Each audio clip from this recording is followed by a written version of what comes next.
Hello again guys, Matt here, joined by David and Ali once again, and thank you for choosing to get your gaming news here at Livewire. Today we're going to be continuing the For Honor series, specifically the map series, with an in-depth look at the current maps in For Honor from the alpha test, this time focusing on the Viking map Riverfort. As always guys, you can support our coverage of For Honor by subscribing to the channel for all the latest For Honor coverage, and by hitting that like button at some point if you enjoy the coverage. Let's try and reach 79.2 likes for this one? Yeah, sure, that makes sense. Now let's get right into the For Honor Riverfort map, which is coming up straight after this. So, just some background knowledge then. Viking Riverforts protect lands from ship-based invasion. Equipped with powerful catapults, they sink hostile vessels before they get too close. The fort is a typical fortification of Viking origin found on northern rivers where they've established colonies.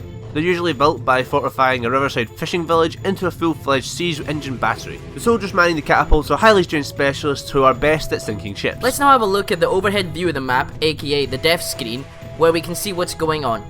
The map takes place in a fort shaped like the front of a Viking longship, which overhangs the cliffs and the river below, and also is cool as fuck. In typical Viking fashion, there's a lot of fire pits, warrior emblems, and decor shaped after ferocious animals. If you are attacking in this map on Dominion, you must take control of points A, B and C to then make the opponent break. Upon winning the game, the attackers begin destroying the fort and the catapults. Defenders have one goal, and that is to win Dominion to defend the fort and drive out the attackers. So there's a few different ways to get to each area of the map. Of course you can expect a lot of fighting to take place here, as the strategy is to get to the correct points to turn the tide of battle the quickest. To get to A from either spawn, then, you go directly through the center of the map from both sides and head up the ladders straight into the zone. But this way can lead to having to fight ground troops at point B, and as we all know how much of a meat grinder it is at point B, you might want to avoid it. Ladders can also be a bit of a pain to maneuver and also lead to instant death if attacked while climbing them, which in my opinion is utter bullshit. There are two alternative routes to solve this though. You can go straight to A via spawn by using these elevated walkways, or avoid the ladders by using the ramp and internal staircases, which, again, are both available from either spawn. These ways take you to A from the back, where you can sometimes catch enemies looking out onto B by surprise. The stairs can be a good choke point for incoming enemy attacks, and with A being raised off the ground, try for insta-kills by knocking enemies off the edge.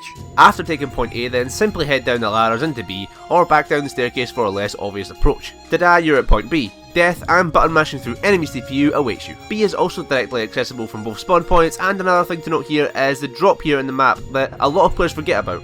Try to get the backs against the wall and push them to their death. Now point C is very fun point to play for. You've got the obvious way of entry via point B down the stairs, but also have another entrance through this spawn point running through this building and along the walkway. Watch out for unfenced drop though, that's a insta-kill death. From the other spawn point, you also have a sort of secret entrance to point C.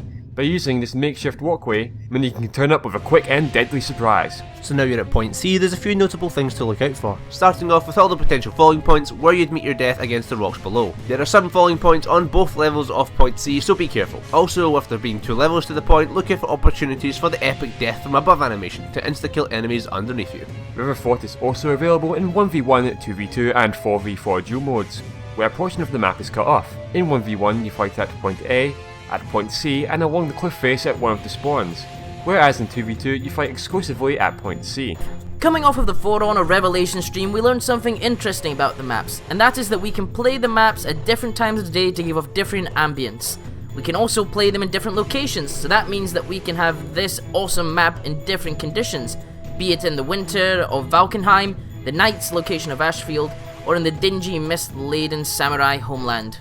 We hope you enjoyed this more detailed look at the For Honor Viking Riverfort map. If you did, consider hitting that like button, and remember to look out for more of these map videos coming out soon when we know about the rest of them. I'd also go back and look at the previous two that we made so far for the other two alpha maps. Or click here for the full playlist of For Honor news, and we'll see you in the next one.